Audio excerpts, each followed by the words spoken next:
Bom dia, minha gente querida, muito obrigado por abrir a sua casa para juntos celebrarmos o nome do nosso Salvador Jesus. Hoje o nosso tema é Livres e nós vamos falar como fazemos a manutenção da nossa liberdade. Seja um missionário digital, comente essa mensagem, compartilhe e curta. Nesse momento vamos orar e em seguida meditarmos juntos na Palavra de Deus. Pai, muito obrigado pela oportunidade de me unir aos meus irmãos para juntos estudarmos esse tema tão importante. Que o Senhor possa nos abençoar, sensibilizando mentes e corações para recebermos a Tua Santa Palavra. Em nome de Jesus. Amém.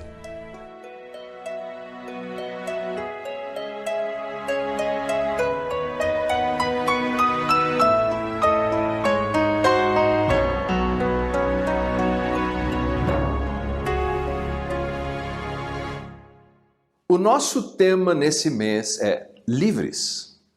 E quem não deseja ser livre, financeiramente livre, emocionalmente livre, fisicamente livre, espiritualmente livre? Todos nós desejamos isso. E na convicção da fé cristã, a nossa liberdade é conquistada por Jesus, o nosso Salvador. Mas veja, algumas vezes nós pensamos que porque Jesus fez tudo em nosso favor, e nos doou graciosamente tudo o que precisamos para a vida e para a piedade, nós pensamos que podemos levar a vida cristã na valsa, que podemos levar a vida cristã de qualquer maneira, de modo leviano. Mas isso não é verdade. O fato é que nós vivemos uma experiência de guerra, ou talvez uma experiência de guerrilha. A guerrilha é considerada uma guerra pequena, em que o adversário não segue as regras formais dos combates militares. Ele, por exemplo, pode ser um terrorista, ele pode fazer uma sabotagem, pode fazer um cerco. E quando nos damos conta, fomos engolfados pelas suas estratégias. É por isso que muitas vezes um cristão, ele vive esse dilema. Ele diz, mas eu sou livre, eu leio na Bíblia que eu sou livre, mas de repente eu estou me vendo novamente enredado por sentimentos e situações que eu não desejava. Por exemplo, algumas perguntas que surgem em nossas vidas. São perguntas do tipo, por que eu estou vivendo essa experiência? Por que eu estou tendo este sentimento? Por que esse tipo de pensamento está aqui dentro da minha cabeça? Por que tanto conflito no meu casamento, ou na minha igreja, ou com os meus amigos? O que acontece? Porque antes de conhecer Jesus, parecia que a minha vida era mais fácil. Porque desde que eu fiz aquela oração dizendo, Deus, eu quero te servir, parece que o mundo virou de cabeça para baixo. A resposta é mais simples do que nós pensamos. Você está em guerra. E quando nós entendemos que estamos em guerra, nós precisamos estar atentos, vigilantes e prontos para a batalha. O apóstolo Paulo, quando escreveu a sua segunda carta aos Coríntios, ele disse algo extremamente importante. Veja o que ele disse. Para que Satanás não alcance vantagem sobre nós, pois não lhe ignoramos os desígnios, segundo aos Coríntios 2:11. Não ignoramos os desígnios. Não somos ignorantes quanto às intenções de Satanás. Mas eu pergunto, não somos? Será que estamos atentos àquilo que o nosso adversário quer fazer contra nós? Porque, veja você, para triunfarmos nas nossas batalhas, para triunfarmos na nossa guerra, nós precisamos conhecer o nosso adversário. Em uma outra carta de Paulo, ele diz algo que salta aos olhos de qualquer leitor atento. No capítulo 6 da sua carta, no versículo 12, ele usa por 5 vezes na língua original a palavra contra. Veja só, porque a nossa luta não é contra a carne e o sangue, e sim contra os principados e contra potestades, contra os dominadores deste mundo tenebroso, contra as forças espirituais do mal nas regiões celestes. Paulo é muito organizado na sua teologia, na sua maneira de escrever. Na primeira parte da sua carta, ele apresenta as suas convicções teológicas. No meio da sua carta, ele faz a aplicação. Já que eu acredito nisso, é assim que eu devo me comportar. Ele fala de áreas importantes, como, por exemplo, a relação entre pais e filhos, marido e esposa, patrão e empregado, na nossa linguagem de hoje. Mas antes de concluir a carta, ele nos apresenta esse tipo de informação. Ele não apenas nos dá conselhos de como nos relacionamos com as pessoas, mas ele diz que há uma batalha que eu e você precisamos ter atenção se queremos desfrutar da liberdade nos nossos relacionamentos interpessoais. E note, como disse, salta aos olhos. Contra, contra, contra, contra, contra. Contra é uma preposição que significa que alguém está em oposição direta.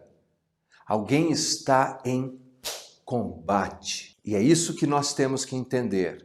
Se eu estou numa oposição direta, se eu estou contra algo, contra alguém, esse algo e esse alguém também está contra mim. Vale lembrar que o apóstolo Paulo começa negativamente, dizendo a nossa luta não é contra. Primeiro ele diz o que nós não enfrentamos e não devemos lutar contra a carne e o sangue. Isso é a nossa briga. A nossa briga, minha gente querida, não é contra pessoas de carne e osso.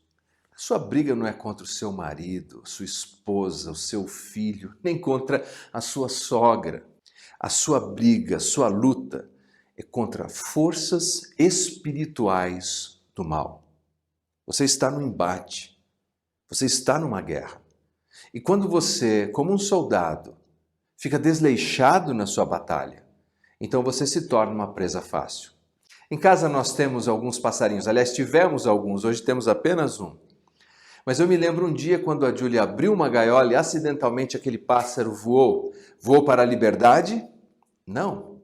Ele voou provavelmente para a barriga de algum predador. Porque se não entendemos o valor da nossa liberdade e o fato de que devemos continuar firmes, lutando como pessoas livres, rapidamente voltaremos a viver como escravos. Você já viu pessoas que estavam endividadas e de repente alguém vai lá e paga a conta dele, mas 6 meses depois ele está de volta nas dívidas?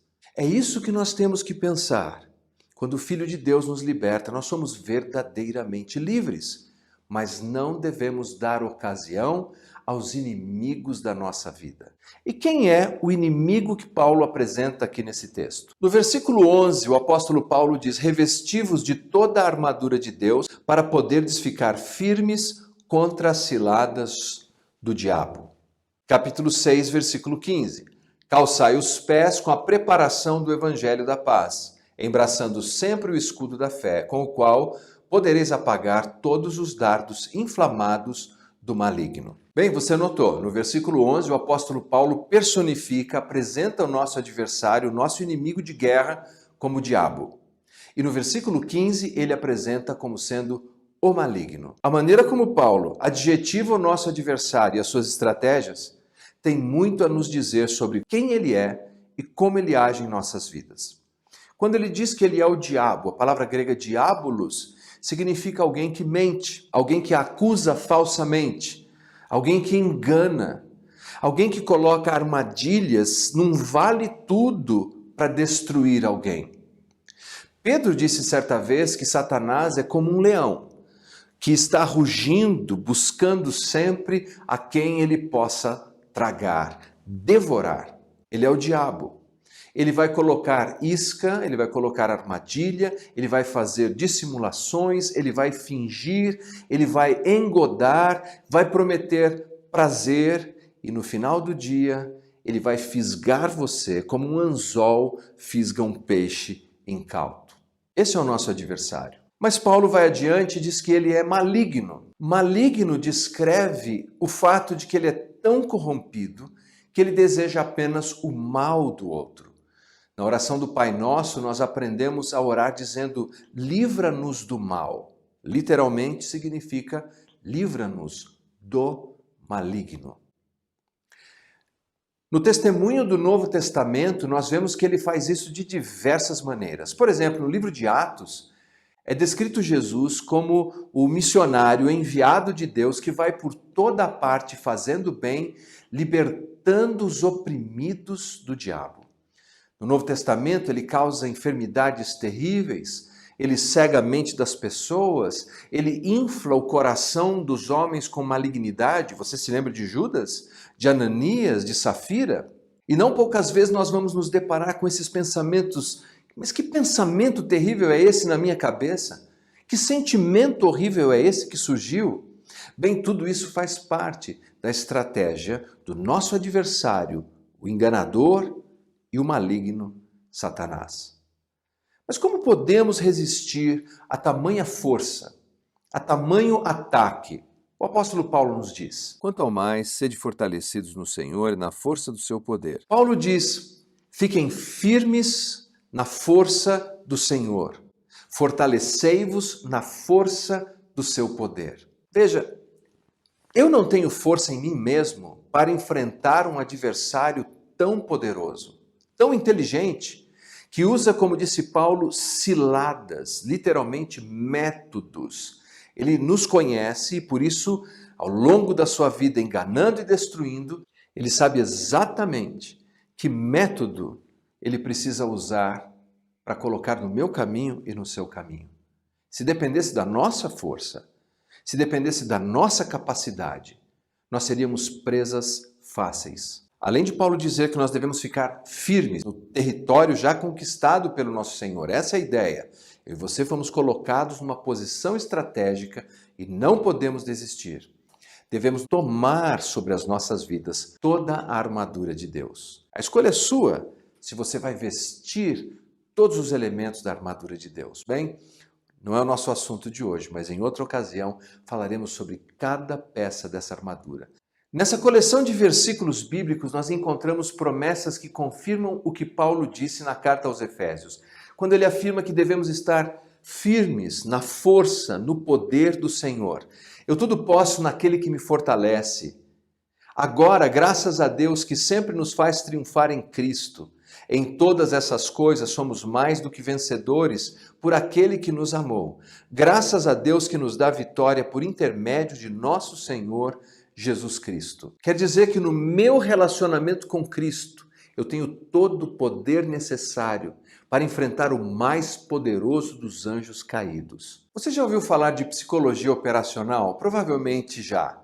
A psicologia operacional é uma tática de guerra utilizada desde os primórdios da humanidade e consiste em criar uma linguagem visual ou sonora para impressionar o adversário e fazer com que ele tema.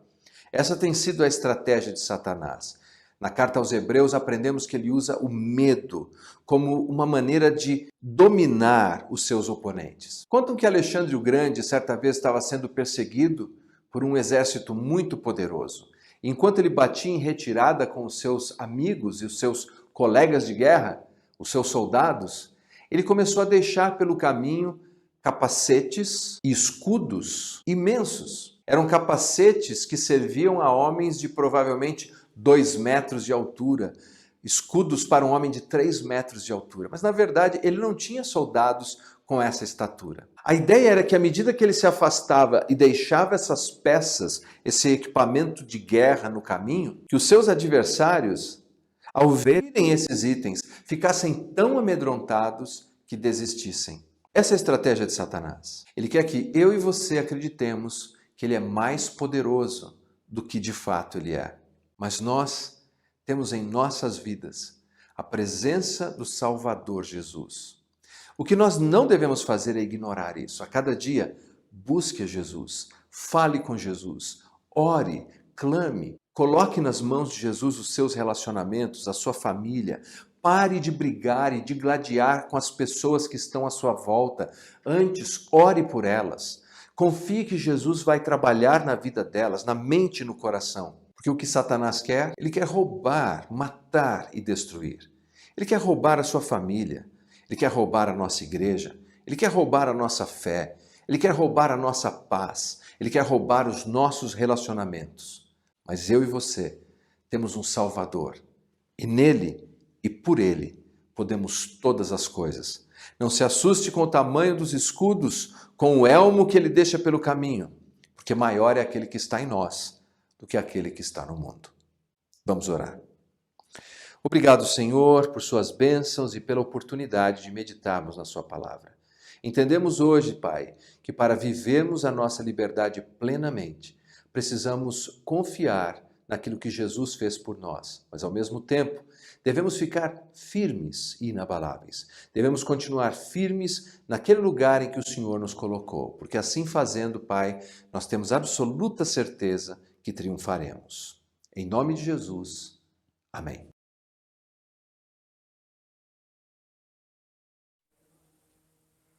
É um prazer estar aqui com você. Queria te agradecer por nos receber na tua casa e poder compartilhar com você a palavra de Deus e tudo mais o que Deus faz através da palavra dele, através de todo o poder sobrenatural que ele tem nas nossas vidas.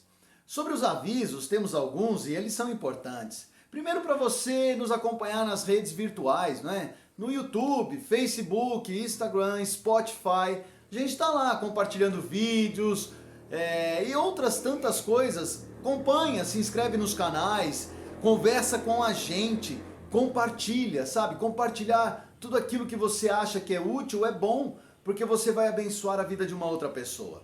Eu queria agradecer aqueles que nos visitam. Olha, é um prazer estar aqui com você. Te espero lá em cima, no alto da serra, tá bom? Para tomar um café com a gente, para podermos dar risada e ver as belezas que o Senhor tem feito lá na serra, na IBB Mogi. Tem sido fantástico adorar a Deus naquele lugar. Queria agora falar com você sobre as ofertas. Nós temos a oportunidade de ofertar na casa do Pai. Algumas pessoas questionam o dízimo e as ofertas, mas está na palavra. Mateus 23, por exemplo, Jesus fala com os fariseus e ele articula: olha, vocês dão dízimo de tudo, mas vocês não amam. Sabe, irmãos? Sabem, irmãs, nós somos livres. Livres para fazer qualquer coisa. Livres, inclusive, para ofertar. Mas o que Jesus ele retrata ali é que de pouco adianta ofertar se não for com liberdade, sabe? Se não for com amor. Porque antes das ofertas eu tenho que amar. Ame e dizime. E vocês têm amado e eu espero que continuem amando mais e mais, tal qual Deus nos ama. Tem sido um privilégio caminhar contigo. Você pode ofertar através das contas da igreja, através dos mecanismos virtuais, ou você pode vir presencialmente. Mas oferte. É gratificante ofertar e saber que com a tua oferta, almas estão sendo resgatadas. E é essa a ideia. E se você está passando por dificuldades, dá um alôzinho. Se pudermos ajudar, com certeza o faremos. Nem sempre é possível, mas queremos caminhar contigo. Em nome de Jesus. Gostaria de orar com você. Pai querido e amado, Deus de graça e glória, a Ti entregamos as nossas vidas, dizendo e declarando o quão bom és Tu. Obrigado pela provisão, Senhor.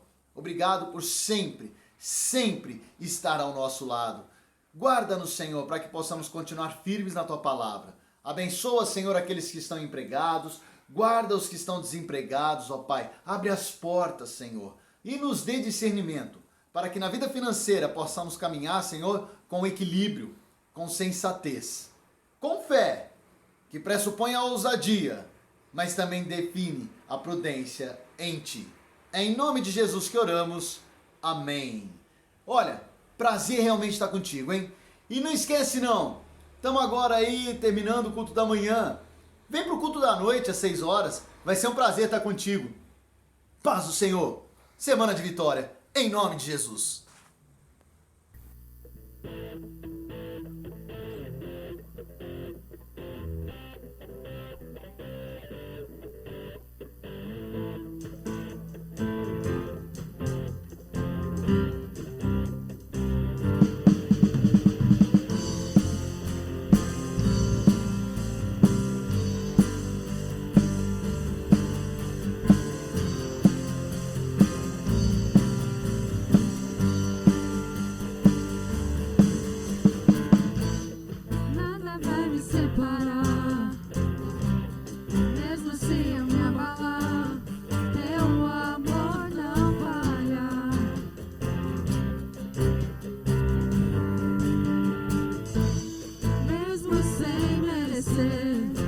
Tua graça se derrama sobre mim.